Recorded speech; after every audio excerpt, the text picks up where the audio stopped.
porque de esa manera estamos trabajando para la vida eterna, no estamos trabajando para este mundo, estamos trabajando en este mundo, con este mundo, pero para la vida eterna.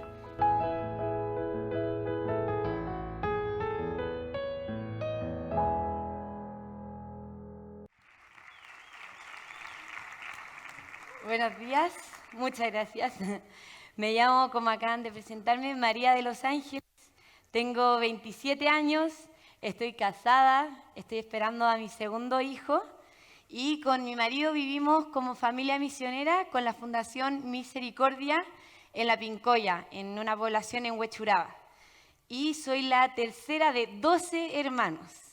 De hecho, el domingo pasado iba en el auto con mi hermana número 9 y de la nada me preguntó, Ángeles, ¿qué vale la pena?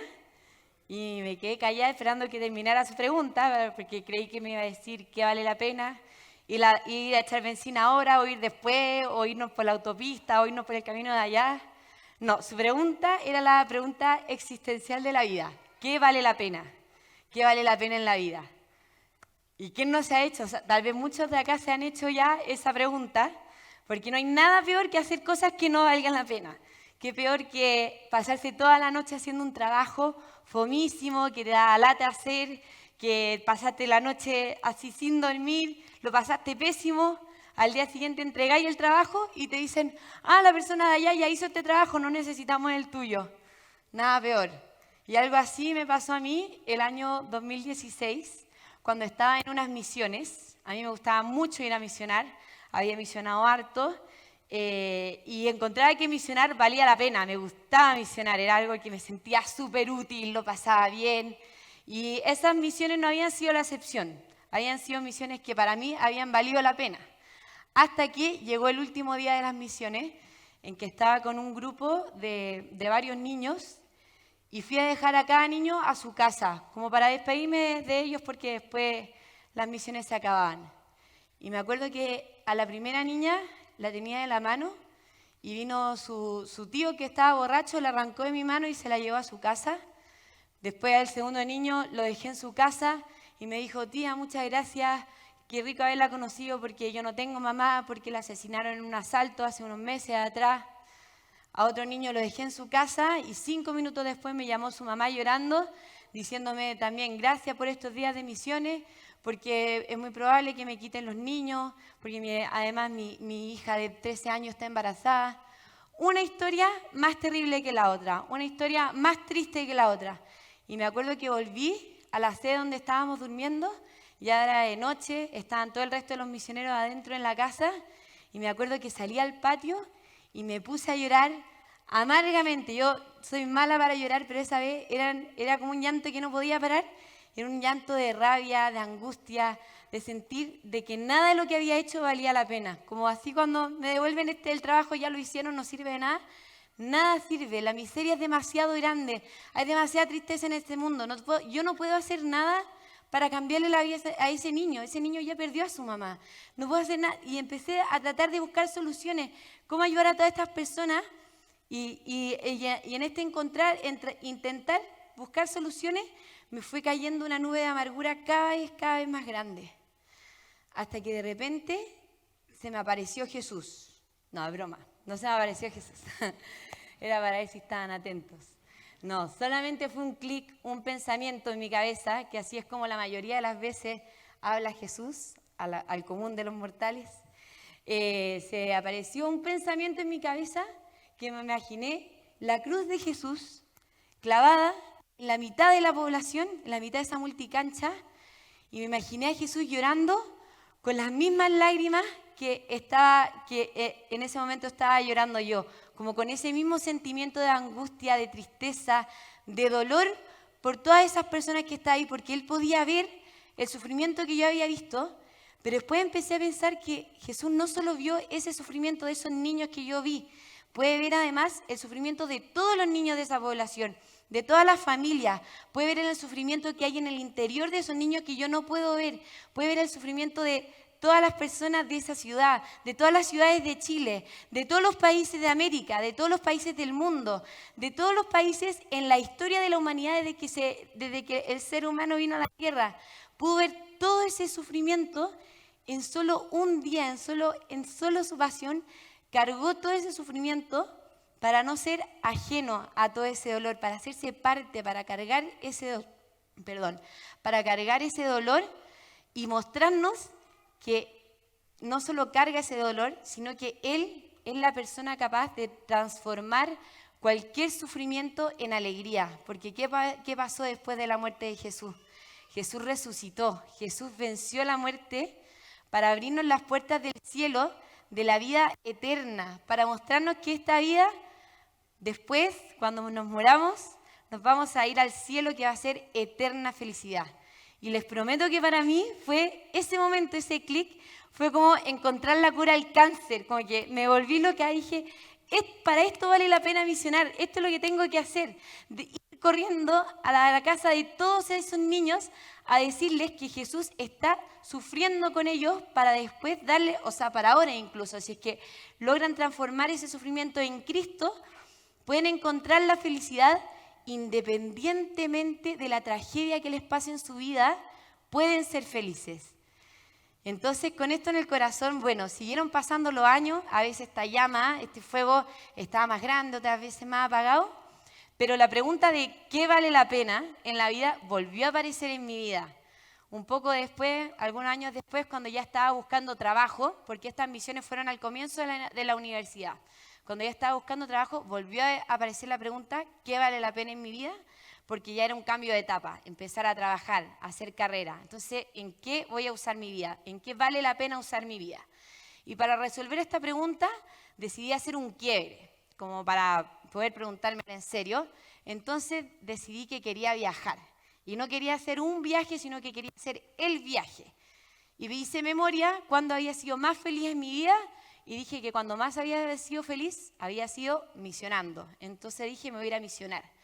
Y decidí también irme a misionar sola. No quería irme con ninguna fundación, con ninguna congregación. Quería ir sola a un lugar apartado para también vivir una especie de retiro espiritual, para poder realmente conectarme conmigo, conectarme con Dios sobre todo. Entonces ahí, por cosas de la vida, tendría que ser una charla aparte, conocí a un sacerdote congolés que estaba en Chile justo en ese momento en que estaba buscando a dónde irme, que estaba en Chile, eso, por una semana. Lo conocí y le ofrecí irme a su pueblo natal a ayudarlo en la misión que él tenía. Y así fue como llegué a la República Democrática del Congo, en el corazón de África, y no llegué solamente a ese país, sino a un pueblecito rural en la mitad de ese país que ni siquiera uno podía acceder a ese pueblo por tierra, no hay caminos que lleguen a ese pueblo, está totalmente aislada del mundo. Y ahí pude experimentar la soledad más grande que he vivido en mi vida, no solamente por la lejanía, sino también por el idioma, porque allá en el Congo el idioma oficial es el francés, pero muchas personas, la mayoría no hablaba francés, solo hablaba chiluba, que es la lengua local de ese pueblo.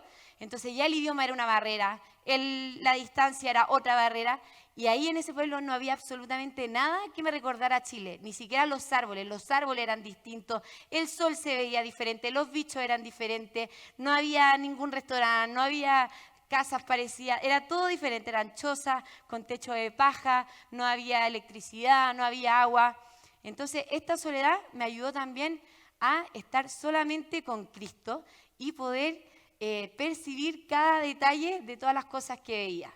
Entonces este discernimiento, de nuevo, que me fui con esta pregunta, ¿qué vale la pena? ¿Para qué vale la pena usar mi vida? Se vio marcado especialmente por dos aspectos que descubrí en Ngandanyika, así se llamaba el pueblo. El primero era el desapego de las cosas materiales. Y es que yo veía a todas las personas de ahí, y más que darme ganas de decir como, estos niños necesitan comida, necesito traer comida, o estos niños necesitan educación, estos niños necesitan salud.